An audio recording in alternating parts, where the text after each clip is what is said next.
Bom dia, boa tarde, boa noite. Eu sou o Leonardo Castelo Branco. Olá, tudo bem? Eu sou Arthur Abner. Tô com saudade de você, Arthur. Faz tempo que a gente não se vê, estamos aqui para gravar hoje. Esse aqui é o Empatados, o podcast que fala de masculinidade hoje sem o peso de ontem. Fala aí, Tuque. E hoje vai ser um dia muito especial aqui pro Empatados. Era um papo que a gente estava conversando há um tempo. E hoje vai ser a primeira vez que a gente vai ter um artista aqui no nosso podcast. Então esse episódio vai estar muito especial. Massa demais, porque a gente já teve aqui psicólogos e falou muitas coisas interessantes, mas agora a gente vai falar da masculinidade sobre esse viés artístico, né? O nosso convidado é alguém que marcou a minha infância muito. Ele já foi na televisão o Mário de Andrade, o Roberto Marinho, e agora o pessoal vai saber, o grande doutor Abobrinha do Castelo Rá-Tim-Bum. Vem pra cá, Pascoal. Pascoal da Conceição.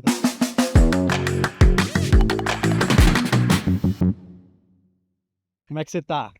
Tô aqui vivendo a vida, vivendo essa revolução desse momento da nossa vida, porque sinceramente, eu acho que esse momento que a gente está vivendo é de muita mudança, de muito conhecimento, revolução. A gente está em plena revolução, com certeza. E falando em revolução, a gente tá aqui pra... a gente tem... É que eu tirei o óculos. Esse óculos aí é muito estileira, né? É muito estileira. Pô, vi no podcast, estou ouvindo o podcast e falei, pô, os caras vão ouvir, tem que ouvir no estilo. Bonito, né? Claro que nem todo mundo tá me vendo, mas quem vê vai falar, pô, olha o cara. Mas ele é estiloso mesmo. Pascoal, Diga. aqui a gente fala basicamente sobre masculinidade, claro que a gente vai abordar outros temas, Castelo Rá-Tim-Bum incluso, né? Com certeza. Estamos aqui com o mestre, inclusive. Olha só. Você tem que ver, a gente caminhou do Uber até aqui 50 metros, o povo vai tirando foto dele, é uma loucura. É uma celebridade, praticamente uma celebridade. Quem diria, o doutor Abobrinha ia ser uma celebridade? Não, o doutor Abobrinha falando de masculinidade e desconstrução no podcast. Esse episódio tá muito especial. Pascoal, Diga. entrando aqui na nossa seara, né? Diga. Como eu falei, a gente conversou bastante com especialistas e cientistas e psicólogos. Agora a gente vai puxar um pouco da masculinidade para a arte, né? Para falar com você. E a masculinidade tradicional, ela ensina a gente a esconder, né? Esconder emoções, esconder sentimentos, vulnerabilidade, afeto. A arte, ao contrário, ela extravasa tudo isso, né? Dito isso, eu te pergunto, existe algo que a arte te ensinou sobre ser homem que nenhuma outra coisa te ensinou? Cara, ontem, eu, sabendo que o assunto era esse, vindo para cá, eu fiquei pensando dos espetáculos que eu assisti, das atrizes que eu assisti, que eu amei, que eu gostei, né? Teatro tem mulheres, assim, especialíssimas, assim. Cacilda Becker, Bibi Ferreira, e fora as mais recentes, mas tem mulheres no teatro que são, assim, fizeram a diferença no teatro, fizeram a Dercy Gonçalves, Fernanda Montenegro, você está entendendo? O teatro ele é mais matriarcal do que patriarcal. Tem grandes atores, evidentemente, sempre tem grandes atores, tem muitos atores, mas as mulheres elas predominam no teatro, né? Na vida artística elas são as que mandam. Só que os diretores de espetáculo, é engraçado isso, são mais homens. Se você for ver os espetáculos de teatro, você vai ver que tem muitas atrizes que são deslumbrantes, que fazem muito sucesso e tudo mais. Mesmo filmes também, se você comparar com os filmes. Mas você vai ver que tem muito mais diretores do que atrizes.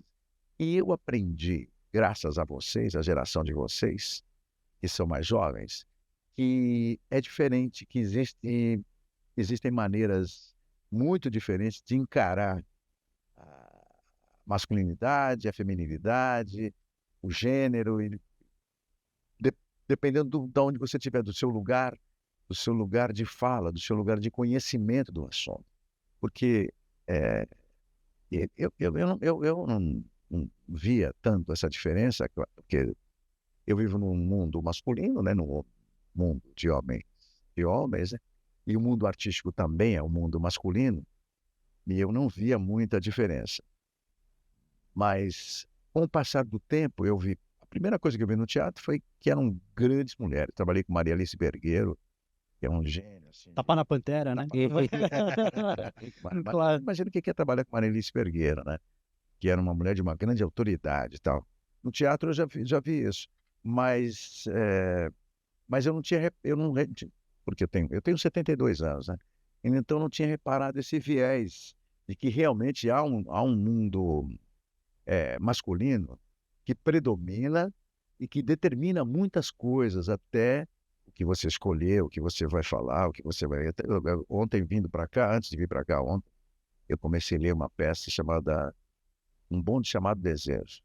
Tem uma personagem feminina que é famosa. Tem um filme. Tem um filme quem faz o filme é o Marlon Brando, que faz o Kowalski, que faz um macho tóxico, como se diria hoje, e a Blanche Dubois, que é uma mulher que a Vivien Leigh que fazia, né? Esse filme está na, né? Mas é uma peça do Tennessee Williams, que é um autor masculino. E ele vai abordar no teatro, né? Porque a peça é o seguinte, é uma mulher, que é a Blanche Dubois, que é um personagem famoso, né, do teatro, um personagem feminino, né? E ela se hospeda na casa da irmã, porque ela está dura, ela está fragilizada, ela está sem grana, ela é alcoólatra e tal. E o marido da irmã dela é um cara bem grosseiro, um cara assim que não tem ideia do que está se passando no coração daquela mulher tão frágil. E os diálogos feitos por um Tennessee é um homem gay, e ele é um gay, e ele tem uma... E ele então você vai ver hoje, né, também, vendo a peça, 3 vertentes ali. Uma de macho, né, um macho alfa, o cara que é o dono da casa, o cara que tem que cuidar da família. E ele levantou uma coisa, ele fala no meio da peça, fala assim: você conhece o Código Napoleônico? O que é isso, Código Napoleônico? Código Napoleônico é o seguinte, é que na família, tudo que é da mulher é do homem. Quer dizer, está centrado no homem a posse de tudo que a família tem. Entendeu? O marido ele é o cara que tem o... Deixa eu ver, isso é um código de justiça, tá? Já está ultrapassado, evidentemente, mas é um código que é o responsável por tudo naquele lugar é o homem, entendeu?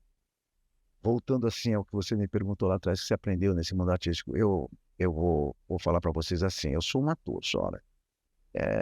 Eu fiz, assim, até pouco tempo atrás eu não tinha me dado, não falava muito disso, eu fiz até só o colegial, assim, que hoje é o segundo grau, segundo grau, ensino fundamental, né, isso é um pouco mais, tal, porque, evidente, assim, pela minha vida, pela família, tudo não deu para fazer, universidade, seria muito bom ter feito universidade, seria muito bom ter ido para a universidade, mas não deu, né? Tinha que trabalhar, essas coisas todas, e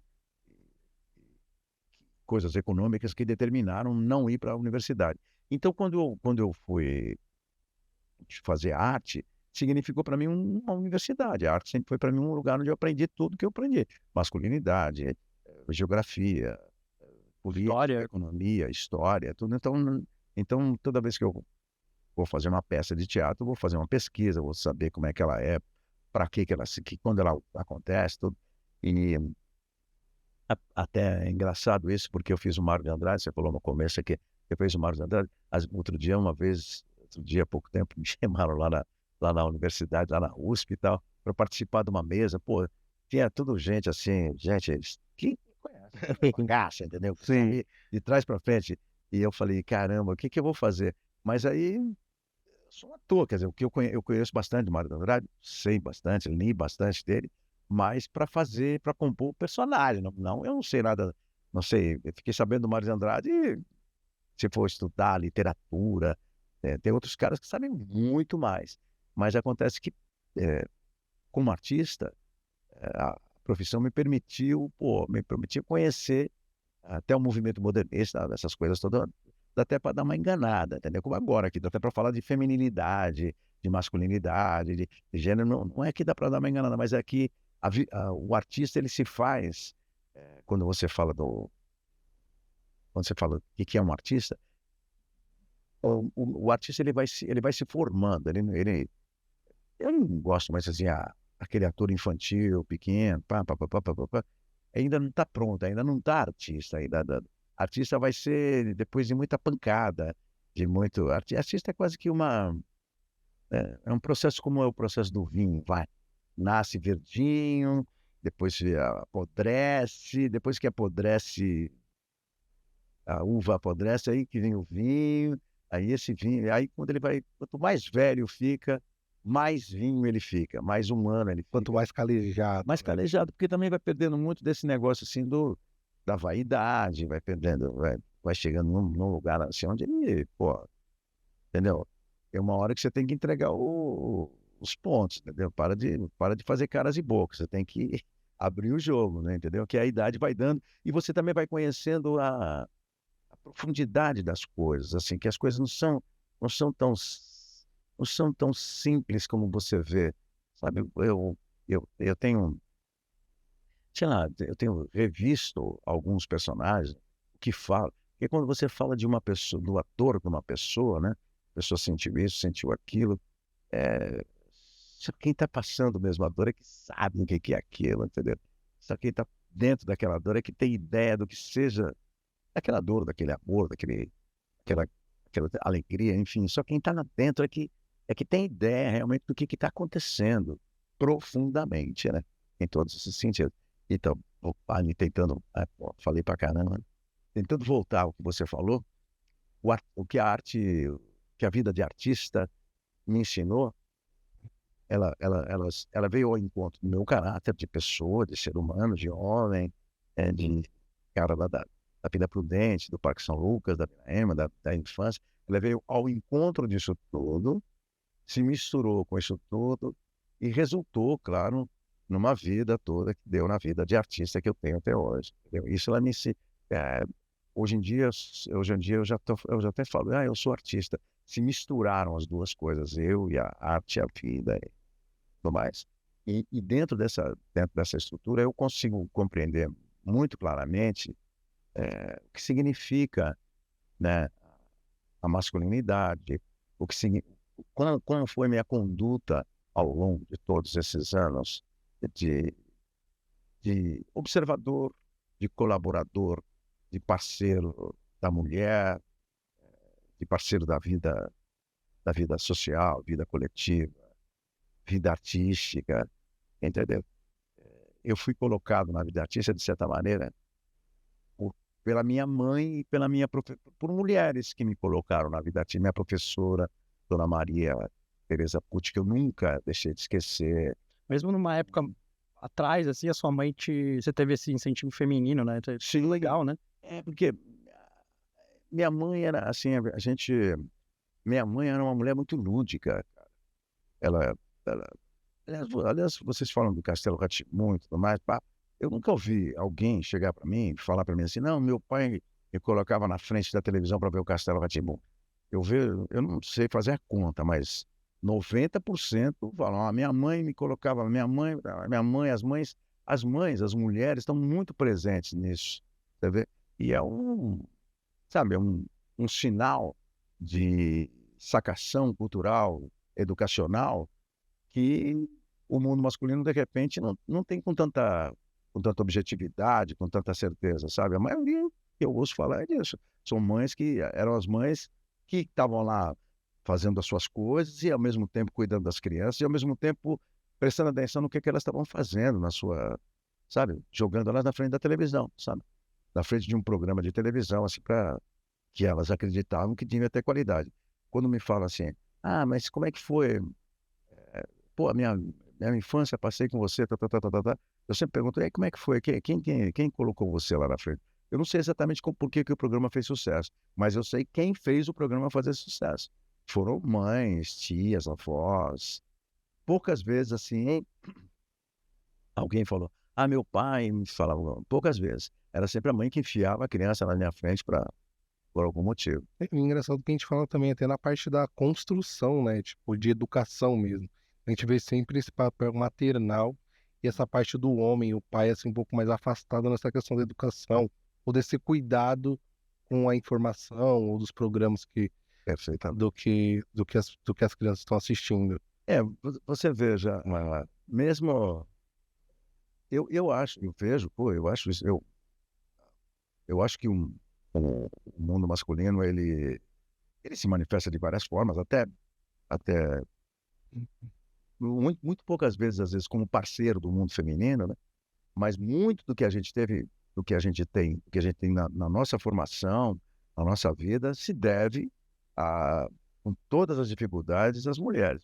Mas a minha mãe, meu pai trabalhava também, né? Mas a minha mãe minha mãe é costureira. Minha mãe costurava, fazia comida, lavava louça, paraná. E eu fui filho mais velho, né? Nós éramos 7 irmãos. Um irmão meu morreu, né? Nós ficamos em 6.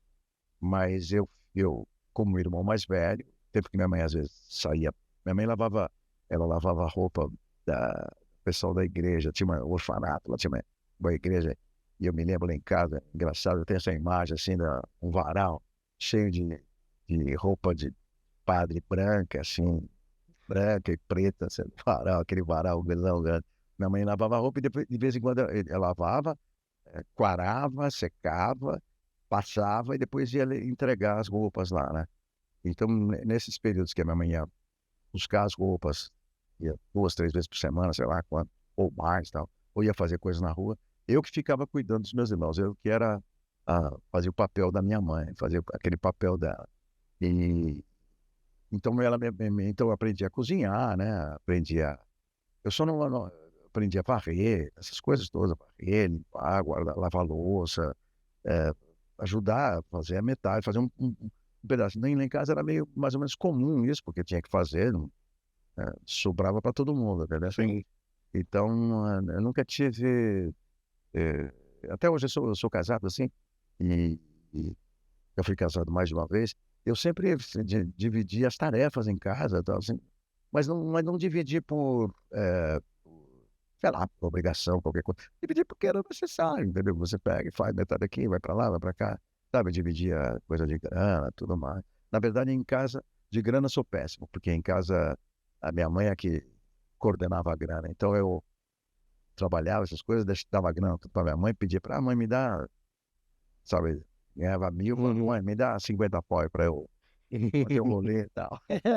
A minha mãe que pegava toda a grana, depois ela fazia o rolê. Legal, legal. Pascoal, e falando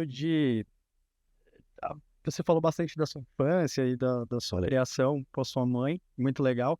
Agora, falando quando você decidiu virar artista, né, que foi uma outra época, teve algum tipo de reação de outras pessoas por não ser um caminho, entre aspas, masculino? Ou não? Nunca teve esse tipo? Teve. Pô, nossa, só o tempo todo. Esse negócio na verdade, não era masculino, e nem era feminino. Como era coisa de viado. Então, era bem nesse caminho, assim, esquisito. Tanto que... mudou. Porra. Tanto que, por exemplo, lá na Vila Prudente, na Parque São Lucas, Vila Ema, porque na verdade eu nasci na Vila Libanesa, morei na Vila Prudente, da Vila Prudente morei na Vila Ema, na Vila Ema morei no Parque São Lucas, morei na Vila Industrial, na E. Carvalho, e morei na Zona Leste, porque a gente foi essa gentrificação, a gente foi cada vez morando mais longe do centro da cidade. E não tinha, evidentemente, não tinha teatro, não tinha essas coisas, não tinha essa facilidade de você fazer. Eu sempre gostei de fazer teatro, desde pequeno. Na verdade, comecei a fazer teatro. Vamos dar um parênteses, assim, para a gente suavizar essa nossa conversa. Estamos ficando muito sério. Mas eu era assim, eu estudava. Em casa, a minha mãe sempre foi muito lúdica. A minha mãe eu não me lembro da gente passar necessidades, essas coisas todas, mas hoje em dia, revendo aquela situação tal, antiga, brasileira e tal, eu vejo que o que minha mãe fazia. Porque minha mãe ela fazia uma brincadeira que era muito louca, que era o seguinte, a gente, de vez em quando a gente ia, eh, ela, ela pegava umas latas de sardinha e colocava arroz, feijão, um pouquinho de sardinha, e aí a gente ia fazer, em vez de almoçar, a gente ia fazer um acampamento que nem daqueles filmes americanos, que o cara fazia fogueirinhas e tal, tal. E ela fazia toda uma onda assim, que a gente sentava, não sei o que lá, ficava horas assim, não almoçava direto, entendeu? Olha a onda da minha mãe, minha mãe é muito louca, minha mãe é foda, né? Então a gente fazia, ia lá, ia acampar e tal, e não almoçava e tal, e depois cada um pegava uma latinha e comia uma latinha, assim, pô, até me emociona agora. Cada um comia a sua latinha e tal, lá terminava e tal. Claro, né? Comida pouca e tal, como contornar a situação? Eu nunca senti, juro, nunca senti assim, fome, essas coisas todas, nunca senti mesmo. Mas eu entendi que a partir dessas coisas que era um jeito da minha mãe, do meu pai e tal, de contornar uma situação, sabe, de Blindar vocês. pô, seis crianças, o pai, a mãe, 8 pessoas, comer esse negócio todo dá um puta trabalho, né, entendeu? Assim, era bem caro, né? Então, mas eu nunca senti, nunca deixou passar. Então, minha mãe brincava muito com a gente desse jeito. E tinha umas horas que brincava inventava uma história. Minha mãe era uma mulher muito lúdica nesse lugar, muito cheia de história na cabeça, sabe? Sim. Uma mulher que inventava muito. Então, começou com ela. Aí depois, isso é a parte lúdica. Depois vai para a escola, que eu fui para a escola com 6 anos, tá? Ia para a escola bem cedo, com 6 anos. E na escola, no terceiro ano primário, com a dona Maria Tereza Pucci, que é minha professora, já falei dela hoje, já. Naquele tempo tinha uma aula de leitura. Aliás, eu sou um pouco locutor, eu sei fazer locuções, eu faço leituras. Eu leio poemas, eu aprendi a ler poemas e tal com a Dona Maria. Dona Maria me ensinou a ler, porque a aula de leitura, pô, me ensinou a pegar um texto de primeira e conseguir ler o texto, e colocar emoções, as vírgulas. Para que serve vírgula, parágrafo, 2 pontos, ponto e vírgula? Para que isso na fase? Pô, isso é muito interessante. Né? Hoje em dia tá em falta esse conhecimento. Pô, você dá um curso sobre isso, como fala um poema. Porque você diz assim, batatinha, quando ele nasce, não. Batatinha, quando nasce, espalha a rama pelo chão. A menina, quando dorme, põe a mão no coração. Sabe? Outra coisa. Tá ligado? Eu aprendi isso com a Dona Maria lá em 1000 pedradas e pedradas. Aprendi isso com ela, como era leitora. Então, eu ia muito bem na aula de leitura, tirava 100, era 100, não era nem 10, era 100. Com a inflação hoje é 10, entendeu? Antigamente era 100, nota 100, não era nota, era no 90, entendeu? Agora hoje tiraram até isso da gente. Pô, tudo vai ficando tudo mais, tudo para nós é tudo menos, entendeu? O salário, a nota era 100, passou para 90, 9, né? Então eu tirava sempre nota 10, né? Nota 100 naquela época. E aí a Dona Maria chegou um dia para mim e falou assim, você fala bem e tal.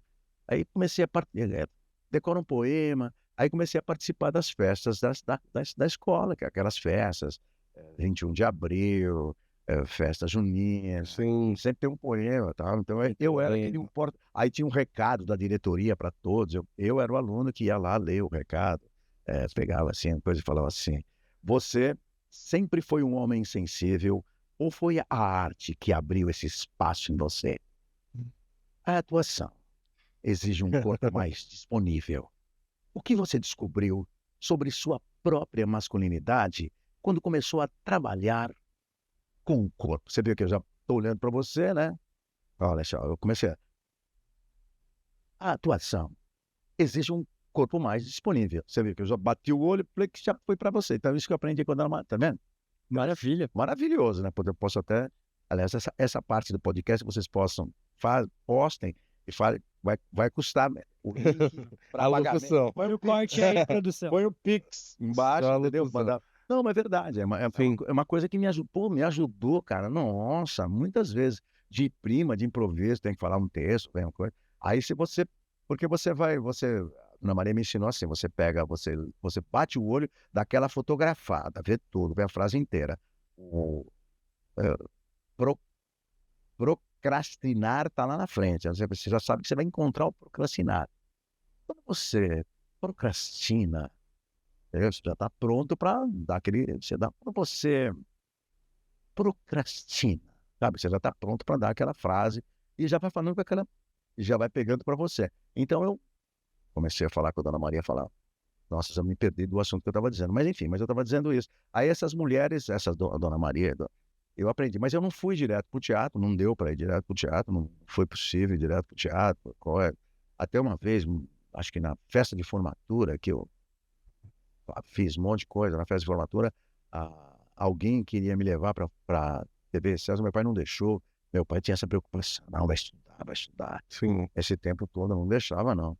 Aí eu só fui pro teatro, só fui para fazer. Eu sempre fiz teatro na escola, sempre tive perto do teatro amador, escola, mas só fui fazer teatro profissional mesmo, já com quase 30 anos, depois de 10 anos de funcionário do Banco do Brasil. Mas isso é uma história tão grande, merece uma. Sim. Isso daqui é uma série, entendeu? Hoje é só a sua abertura. Maravilha. Mas o legal é que quando a gente olha para esse retrospecto que você faz, é que a gente vê que além de ter a figura feminina professora, a gente também teve o papel da escola muito presente para desenvolver esse ator que agora você é hoje. Então, principalmente para guiar esse futuro ator. Então, realmente, o papel da educação é muito importante para essa construção. Vocês falaram do Castelo Rá-Tim-Bum. Castelo Rá-Tim-Bum, cara, que é um programa que eu sou um participante do Castelo, evidentemente, porque é um programa de produção da TV Cultura e tal. A TV Cultura, ela foi criada ela foi criada em 69, mas não vingou. Mas quando foi chegando a abertura, a partir do final dos anos 80, que o Brasil deixa a ditadura termina, a ditadura militar termina, entra no tempo da redemocratização e tal, a TV Cultura ganhou uma atenção. Nesse momento, ainda, a criança não era o objeto da publicidade. A publicidade estava...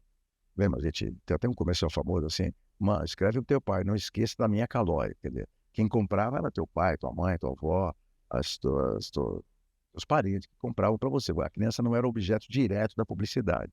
E nesse momento, a TV Cultura ganhou, pelo governo que entrou, ganhou o seguinte: a TV Cultura vai ser responsável pela educação, vai trabalhar com educação.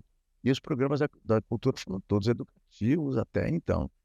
E aliás, eu estava na Cultura, quando eu fui fazer o Castelo Rá-Tim-Bum, eu estava trabalhando na TV Cultura, eu fazia, sabe o quê?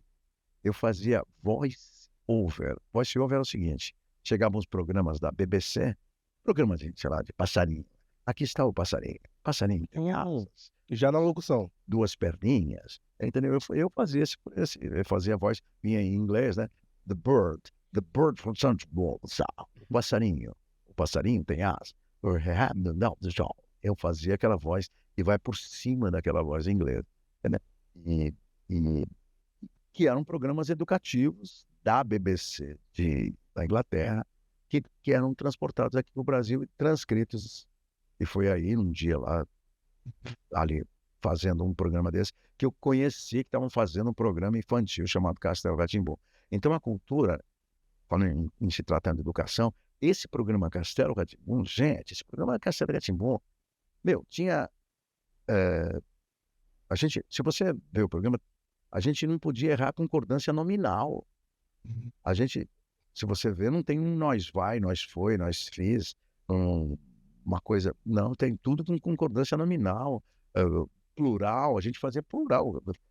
Você sabe o que é uma gravação? Nós estamos gravando aqui. Às vezes aquela coisa, a gravação está pronta, mandou ver, mas saiu de lá, nós fomos, errou, importa, grava tudo de novo, velho. Gravava tudo de novo. Assim, não, e tinha psicólogo também. Se você assistir os programas todos, você não vai ver uma única vez qualquer agressão com a criança. Uma única vez. Tipo assim, essas crianças são burras. Mesmo o Dr. Vitor com o menino, não tem isso. Porque sim, não é resposta, sabe assim? tem um psicólogo, um pedagogo, tinha uma equipe de psicólogos, pedagogos, ficavam ali do lado, sabe? Para falar, não, assim não pode fazer isso. Não pode. Você vai ver, o programa, ele não tem... Cara, ele tem diversidade, ele tem assuntos muito, às vezes até mais complicados para tratar, e trata dos assuntos. Porra, o programa tem tudo, mas tudo discutido. A gente discutia para fazer um programa daquele. Era um programa de 20 minutos por semana. A gente gravava uma semana inteira, por exemplo, discutia o programa, falava o que era isso, o que era aquilo. Eu mesmo, quando eu comecei a gravar, primeira vez que eu peguei, porque a gente sempre improvisa umas coisas, né? A primeira vez que eu peguei para improvisar, que eu soltei lá essas crianças malditas, soltei uma dessas coisas assim, o cara falou, não, de jeito nenhum. Aqui a gente não agride a criança em lugar nenhum. O seu objetivo de personagem é o castelo, não tem nada a ver com as crianças. Então as crianças não são o problema. Então tinha esse cuidado. Uma vez eu fiz uma gravação de um programa, vocês devem se lembrar, eu vinha cobrar uma conta d'água, porque tinha 3 partes. Aí chegava na primeira parte, cobrando uma conta d'água, que eles não tinham pago, você pensa, chega lá. Aí eles, não tinham pago. Na segunda parte eles tentavam arranjar dinheiro, não conseguiam arranjar dinheiro. E aí eu pegava o castelo para mim. E na terceira parte eles faziam uma festa de despedida e não me chamavam para festa, tal. Ok, tá legal. Esse era o enredo do coisa. Aí o que eu fiz? Cara, na cena que eu cheguei e eles disseram que eu ia participar da festa, o que eles diziam para mim, né? Não, você não é nosso amigo, você não vai participar da festa. Me tiravam da festa, né? Aí eu ficava sentido, ia embora e pronto. Eu tinha só uma fala, tal, não sei o que lá. E depois eu voltava e dava o castelo de volta. Eu me lembro que até no intervalo, entre um e outro, houve um congestionamento do telefone da cultura, porque eu ligou de criança lá, pelo amor, não deixa a doutora Bombrinha comprar o castelo. Entendeu? Porque pegou pesado, né? E aí eu resolvi fazer uma cena, cara, uma cena dramática mesmo. Fui às lágrimas, eu falei, vou chorar nessa cena pra ficar bem foda, pra ficar bem forte. Cara, fiz a cena, chorou, o pessoal no estúdio aplaudiu, que bacana e tal. Aí o pedagogo falou assim, não, é muita violência, tá muito violenta. Essa violência toda, sabe essa preocupação? Pô, preocupação fina. Claro que era uma cena boa, mas a preocupação era... Porque ele falou, a criança não vai entender o que você está passando de sentimento, né? Vai ficar muito pesada. O que a gente tá brincando com uma coisa que você tem que continuar sendo o nosso lobo mau da parada. Sim. Precisa ser porque não sei se vocês lembram, né? No lobo mau, o vem e abre a barriga, entendeu? Não vai abrir isso com sangue, colocar as tripas para fora, aí fica difícil, entendeu? Pô, isso. Foi lá, abriu. O episódio 14. Fala que abriu e pronto. Agora vai mostrar as tripas, o sangue. A frio, entendeu? O cara dando machadada, né? Não precisa tanto, não vai tanto assim. Dá vontade, às vezes, de fazer. Hoje em dia até fazem. Mas... Pascoal, você falou para mim uma vez que você gosta de ouvir a percepção das pessoas que assistiam o programa. Sei. Eu vou contar a minha, depois o Arthur pode falar dele também, que a gente é de outra geração, mas ele também assistiu. Eu acho que o Castelo me ajudou a formar a minha masculinidade e minha humanidade também, porque tinha ali o Nino, que era esse menino mais sensível e tal, que eu me identificava muito. Dr. Vitor ali, que também era um cara que... Genial, que também era um cara, um homem caseiro, cozinhava e tudo mais, né?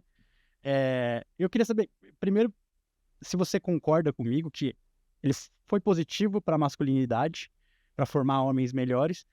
E depois, se você puder contar um pouquinho do processo também do seu personagem, da risada, como que foi, como que surgiu isso aí. Bom, assim, falando... Eu acabei de dizer, né? O Castelo tinha uma preocupação didática, educacional, assim, não um careta, qualquer coisa, qualquer bobagem comercial, qualquer negócio. Não, era uma preocupação de verdade. Os caras que estavam fazendo o programa, toda a equipe que estava fazendo o programa, eram gente que nem vocês, jovens pra caramba. E, bom, como era a TV Cultura, tanto que eu fiz 25 programas e acabou. Não tinha uma ambição, assim, de vender. Se você vê os programas, você não vai ver uma publicidade de nada. O ratinho toma banho, não tem a publicidade do sabonete, né? Sim. Né? Você não vai ver publicidade de nada, né? Ou de comida, ou mesmo o Bongô entrega pizza e pronto. Não tem nada, não tem publicidade, né? E, então, essa preocupação, assim, vamos dizer, de formação, formativa, pô, aquela coisa da uma mão lava a outra, a música do Arnaldo Antunes, né? Mas para falar do quê? Para falar que lavar a mão é importante antes de comer e tal, essa coisa. Sabe, uma coisa assim? Ó, meu telefone até tocou. Não, uma mão lava a outra, sabe? Uma coisa, pô, fantástico isso tudo. Mas isso tudo pensado, sabe? Estudado, falado, conversado. Eu juro, cara, eu tava assim de fora, assim, olhando aquilo, eu ficava espantado, assim, com a dedicação de todo mundo da TV Cultura, né? Porque quando teve a abertura, porque o tempo da ditadura foi um tempo muito cruel, assim, um tempo muito difícil, em vários sentidos. Porque, por exemplo, durante a ditadura, um pouco antes da ditadura, as coisas, principalmente as questões de costumes, de sexo, de religião e tudo mais, você fala, a coisa reacionária, retrógrada, foi muito violenta.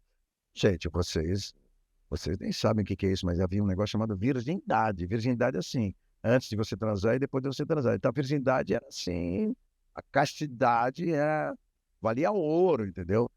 Tanto que os tarados queriam casar com as virgens, entendeu? Essa coisa toda louca, entendeu? Para mulheres devia ser um tormento. Eu tenho 2 irmãs, eu me lembro do momento que elas estavam adolescentes e tudo mais. Nossa, como era difícil, repressiva a vida, principalmente para as mulheres, porque o homem é aquela coisa, tem que comer 1, 2, 3, 4, 5, 15, tem que ser isso. Eu assim, por timidez, principalmente por timidez, eu não fui um cara que pegou muitas, não. Eu só tive uma namorada com 22 anos, depois me casei com ela, entendeu? Sabe assim? Era uma coisa assim, por timidez, porque eu não sabia como ser, como agir e tudo mais, com as mulheres e tudo mais. Então, isso me. E aquela coisa toda de agir assim, para mim, de ser assim, um brutamontes, um cara assim como é o cara da Blas de Bois, um Covasco, um pica, um fodão, essa coisa toda. Um macho alfa. Um macho alfa. Isso nunca me deu certo, assim. E eu sempre fui mais feminino, assim, por própria vivência, fui mais sensível, não sei. Não me levava para esse lugar, não me levava, não conseguia ser machão, essa coisa toda. E era o que normalmente a sociedade pedia, né? Pedia. Imagina você ser o queridinho da professora, você falar poema. Sim. Puta, custava caro pra fazer isso. Maria, faz isso comigo. Eu sou míope, né? Agora eu não sou mais míope, agora eu já. Com esse óculos. Esse óculos, então eu tô bem míope, né? Tô vendo? Mas eu sou míope, então, pô, jogar bola pra mim era um martírio, mas eu tirava. Não dava pra jogar com óculos. E jogava bola, jogar bola, era aquela coisa. Sempre me mandavam pro gol. E no gol era um da frango, caralho, passava vergonha pra caramba. Então, não fiz sucesso no futebol, né? Então, saí do futebol, essa coisa toda. Mas o que você estava perguntando mesmo, Felipe? Eu perguntei do doutor Abobrinha, assim, como que chegou em você o personagem e a história da risada que você me contou também. A história da risada. Então, mas esse programa que é legal, Castellati, bom, assim, para nós, eu sou ator, gente, eu faço, assim, as coisas. O ator é pegar o batatinha quando nasce e interpretar. E interpretar é criar significados. Interpretar significa que você vai pegar um texto e vai criar um significado para aquele texto, porque o texto é uma planta baixa, uma planta da casa. A casa que quem vai fazer é o ator, né? Sabe assim, inflar. Então você joga coisa. Batatinha, quando nasce, esparrama pelo chão. Virar produtório, sabe? Você vai criar, interpretar é dar significado. Então, o texto chega, é bola, você pode chutar contra, você pode chutar no outro gol, dependendo de como você chutar, né? Então esse é o trabalho do ator. E o Castelo, quando chegou para mim, né? Claro, chega lá, esse castelo será meu, um dia esse castelo será meu, tá, tá, tá, tá, tá, tá. E depende, quando você faz alguma coisa, sempre tem um retorno, né? Então, um dia eu me lembro de falar assim, um dia, deixa estar, um dia esse castelo será meu. Eu quero falar, pô, ficou legal esse negócio assim. Esse castelo será meu, essa risadinha que você pôs aí ficou legal. Aí eu falei, bom, se a risada ficou legal, eu vou colocar um pouquinho a mais de risada. Um dia esse castelo será. Eu quero... Aí comecei a esticar. Um dia esse castelo, porque é mais tempo de televisão, mais tempo de tela, né? Você vai ficando mais tempo. Um dia esse. Aí até que vocês assistirem os programas na sequência, vocês vão ver que começa assim: um dia esse castelo será meu. Um dia esse castelo será meu. Um dia esse castelo será meu. Um dia esse castelo será meu. E aí eu cheguei na risada. Na risada foi porque é o seguinte: eu acho engraçado, eu sempre gostei de risada. Eu sempre acho, ator fica olhando, vendo os outros, como é que faz, como é que o cara age, como é que o cara, entendeu? Como é que o cara senta, como é que o cara come, tá? Pra saber como é que faz o personagem e tal. E eu me lembro que eu tinha um amigo que tinha uma risada, o Wagner. Ele tinha uma risada engraçada. Porque as pessoas riem de maneiras diferentes, né? Tem gente que ri, porque risada vai de A até O, né?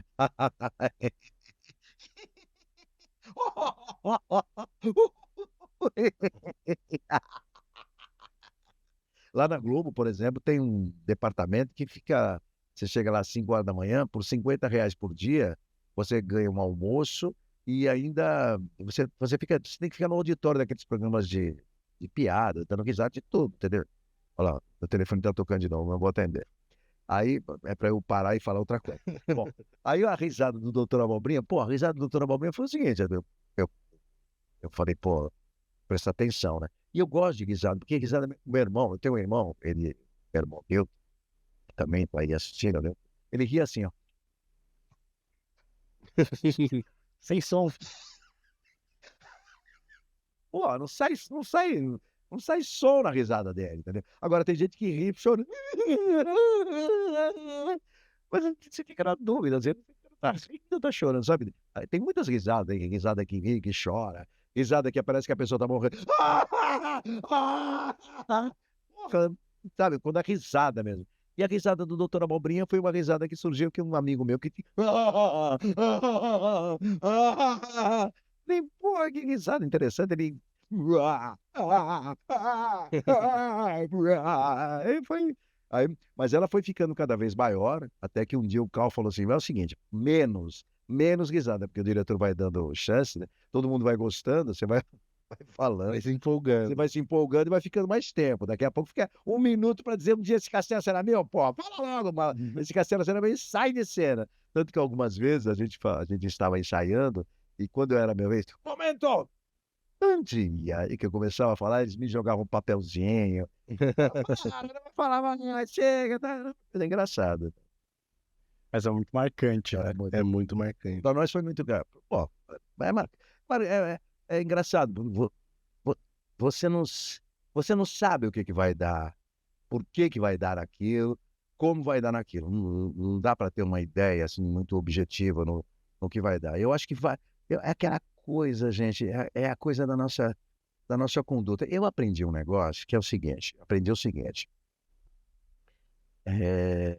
tudo vai passar, né? A situação que a gente está vivendo, como eu falei no começo, a gente está vivendo uma revolução, assim, uma revolução cheia de coisas que está acontecendo, as coisas em todos os lugares, né? Há muita coisa que a gente tem que tomar, a gente tem que mudar. Eu atuava de um jeito, mudo do outro, faço de outro. As coisas. O que vai sobrar disso é como a gente se conduziu nessa parada. Como foi a tua conduta? Eu sei porque eu estava conversando com um amigo meu que ele é do Santo, né? Do Candomblé, e eu falei para ele assim, meu, é uma TED, meu amigo, é uma TED. Funciona assim lá num lugar tão sagrado, tão santo. Morre a mãe de santo, morre o pai de santo. Como fica, né? Como é que é feita essa transformação, assim? Tem briga política? Putz, tem. Tem intriga? Tem intriga, tem briga política, porque é um cargo, é um poder, né? Mas esse poder, ele foi... Quem vai, entendeu?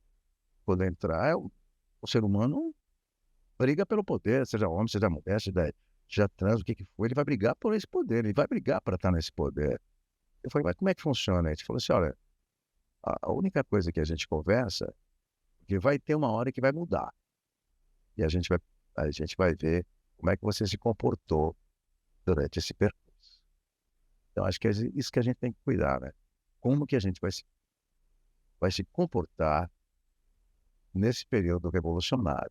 Como diz o Paulinho da Viola, faça como o velho marinheiro, que durante o nevo leva o barco devagar. Grande Pascoal. Sim. Nossa, o engraçado é quando o Léo trouxe um pouco da questão dele com a relação dele com o Castelo Rá-Tim-Bum, pra minha geração, não sei, mas pra mim específico é muito diferente. Porque pra mim eu não acompanho, eu não era muito ansioso pelo núcleo principal. Então eu gostava mais, por exemplo, dos programas, então tinha o Ratinho, os Irmãos, Tibio Peroni, né? Era o Tibio Peroni, quando apareceu o Dr. Abobrinha, então eu sempre estava ansioso pelos, pelos outros personagens. Sim. Então eu gostava muito dos outros quadros também. Então, para mim, eu não tinha muito apego com o elenco principal, mas sim com os satélites do elenco principal. Então, para mim foi uma relação muito diferente com o Castelo Rá-Tim-Bum. Então, para mim, nossa, além de ter marcado muito, eu sempre ficava ansioso para aparecer o Doutor Abobrinha, a entrega de pizza, então era muito diferente essa relação para mim. Não, cara, assim, é claro. Ainda se a gente está falando em Castelo Rá-Tim-Bum, a oferta de programação, principalmente para criança, era muito pouca. Não era tanta assim. Você tinha. Pô, se você for conversar com a geração que tem 70, 80 anos, a infância deles foram aqueles desenhos americanos, do Pica-Pau, Sim, do Big. São desenhos da década de 40, velho. De 30, da década de 30. Quer dizer, um tipo de uma programação para você ter, sabe, o Walt Disney, que é um cara tal que fez muita coisa para televisão, ele fazia um filme a cada 5, 6 anos, né? Para crianças. Então, aqueles filmes Branca de Neve, que fizeram a cabeça das crianças, demoraram para chegar. E muito do que era a educação infantil, né, estava tava, tava dada em casa para os avós e não se trabalhava tanto. Gente, a gente trabalhava pra caramba. Não se trabalhava tanto quanto se trabalha hoje. Hoje em dia você tem o pai, a mãe, o avô, a avó, agora nós trabalhando pra caramba. A gente tem muito, a gente tinha muito uma... Eu não tenho, pô, eu joguei bola na rua o dia inteiro, não tinha tempo para fazer coisa pra caramba, parecia que a vida não passava, de tanto tempo que tinha. Mas atualmente a gente está vivendo uma sociedade capitalista, uma sociedade forte, né? Uma sociedade. Isso daí a gente não pode tirar da cabeça. Quer dizer, querem, de certa maneira, né? Querem fazer a gente esquecer que a gente vive numa sociedade que vive fazendo capital de tudo, da gente também, da nossa vida, do nosso tempo, do que a gente come, do que a gente bebe e tudo mais. A gente vive numa sociedade capitalista forte, difícil, puxada, né? Ó, deixa aí, vê o pessoal que anda vê o que tem de moto lá, olha, por que tem tanta moto na rua, essa mão de moto na rua? Essa mão de moto na rua não é do nada, é do capitalismo feroz que faz com que o cara, por R$ 15, ande 10 minutos de moto. R$ 15 ele atravessa a cidade para entregar um pacote para outro lugar, sendo que o cara que mandou ele lá está ganhando dinheiro que nem água, né? Capitalismo. Capitalismo que não divide, o capitalismo é muito egoísta. Aliás, por isso mesmo que o Doutor Abobrinha fez tanto sucesso, vou beber até um golinho de água, por exemplo. Doutor Abobrinha, vamos beber um golinho de água, né? Vamos, momento hidratação. Porque o Doutor Abobrinha, eu vou contar um segredo para você. Da onde que veio esse... Eu li numa... Eu até eu trabalhei muito com isso. Eu li num livro, negócio, que o Freud dizia que o avarento, o egoísta, ele não fez uma coisa que é importante para a criança, que é ver o cocô, tirar o cocô, olhar o cocô, dar tchauzinho pro cocô. Normalmente, ele fala assim que o egoísta, ele não participou desse processo onde ele tem que pegar uma coisa que é dele, que é quentinha, que saiu dele, e ele fez, e ele tem que dar para a natureza. Ele tem que entregar para a natureza. O avarento, ele tem isso. Ele tem uma prisão de ventre. Nem a porra da bosta que ele tem, ele quer dar. Ele quer tudo para ele. Então, quando eu fui fazer o Doutor Abobrinha, eu me inspirei demais no avarento. Até porque tinha uma sobrinha. Porque ele fala assim que a criança tem uma fase que tudo é dela. Tudo é meu. Ele fala que é a fase pré da fase a fase anal, onde ela solta o cocô, dá o cocô para a natureza, entrega, dá tchauzinho. Fala que isso era muito importante. O Doutor Abobrinha, ele não passou por esse processo, então ele tinha essa dia, esse hashtag. Eu brinquei com isso também, que essa coisa avarenta, essa coisa de você ter até tudo ser meu, é tudo meu, que é a coisa do capitalismo, que é uma coisa tal de, aqui eu não vou falar mal de todos os capitalistas, é uma coisa de Uber, entendeu? Tudo é meu, tudo é teu, vai pegando, vai pegando, a que você vê, tudo é deles, entendeu? Isso aí é uma coisa. E a gente tá... Nem for pra destruir, né? Como ele queria. Exatamente. No caso assim, né? Exatamente, tem que for para destruir, né? É para usar esse poder de ter isso para ele, para fazer o quê, né? O cachorro não tem alça, né? Mas ele quer, né? Não tem gaveta, na verdade. Momento de hidratação. Magrinha, né? Tuque, mais alguma questão? A gente já deu os 45 minutos. Já passamos. Já estamos na prorrogação do primeiro tempo. Deu para falar um pouquinho, né? Não. Pô, aliás, eu te falo uma coisa importante para vocês, para todo mundo. Importante eu acho que a gente vive num momento felizmente, da informação, sabe? A gente tem muita coisa e a gente está sendo informado. Não é à toa que a gente está vivendo o que a gente está vivendo. Não é à toa que a gente está tendo consciência do que é a masculinidade, do que são as questões de gênero, do que são as questões do planeta, as ambientais. A gente está tomando... É um momento de muita consciência e por isso que a gente está tão interessado, porque nos interessa saber o que está acontecendo. Então a gente daqui a pouco, se já não for já, vai ser aquele tipo de... Você já sabe, você já sabe. Não me venha dizer que você não sabia. Entendeu?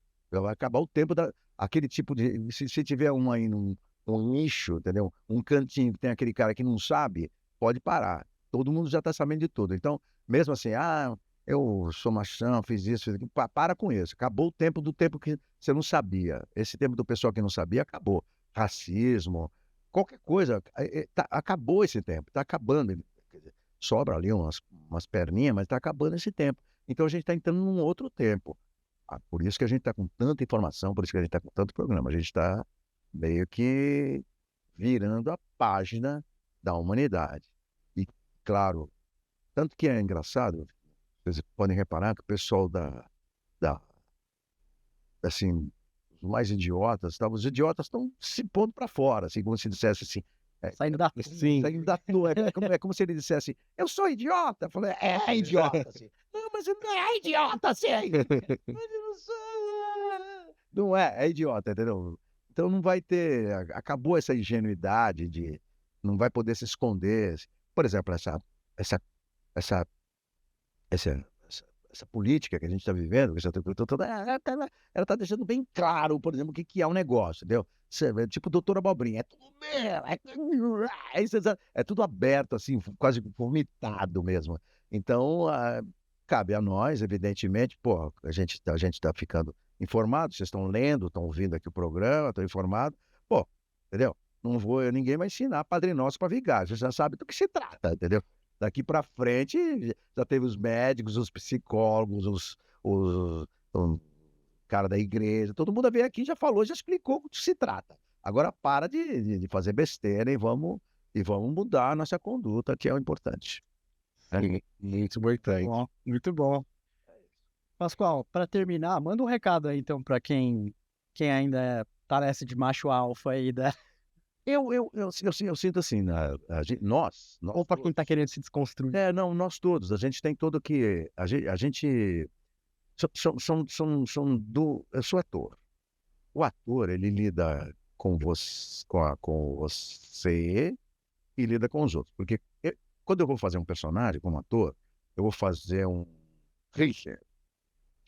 Aí o cara vai fazer, você vai fazer um Hitler, aí você vai fazer como?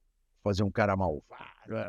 Não, porque ele agia e pensava de acordo com uma parte da sociedade, um nicho da sociedade, e, e ele foi apoiado por muita gente da sociedade, um nazista, um cara um criminoso, que teve a sociedade ao seu lado. Então, agora a gente não faz mais isso.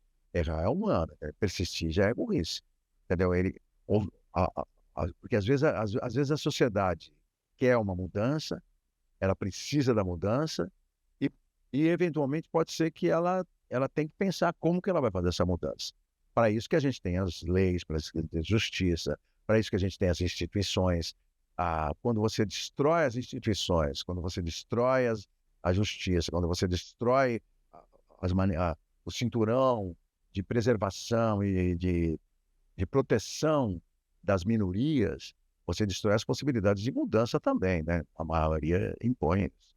Então, nessa hora de mudança, é também nossa responsabilidade cuidar da proteção às minorias, cuidar da proteção àqueles que não estão nesse conjunto protegido da sociedade. Não permitir assim que a arbitrariedade comande o movimento. Não ser também arbitrário no movimento. A gente quer a mudança. E a gente vai fazer essa mudança juntos. Todo mundo vai fazer. Não vai ficar ninguém de fora. Juntas, juntos. Todo mundo vai fazer essa mudança. Não vai ficar ninguém de fora. Não é uma mudança como se fez muitas vezes na sociedade. Uma parte fica fora, uma parte entra, outra parte não. Não. Não tem imigrante, não tem quem fica fora. É todo mundo junto. É difícil, mas esse é o nosso trabalho. O trabalho da gente é esse, de fazer uma mudança junto. E como isso acontece? Acontece pela nossa conduta, como a gente vai se portar nesse processo de mudança. Perfeito. Senhoras e senhores, Pascoal. Beijo. Valeu, Pascoal. Valeu, gente.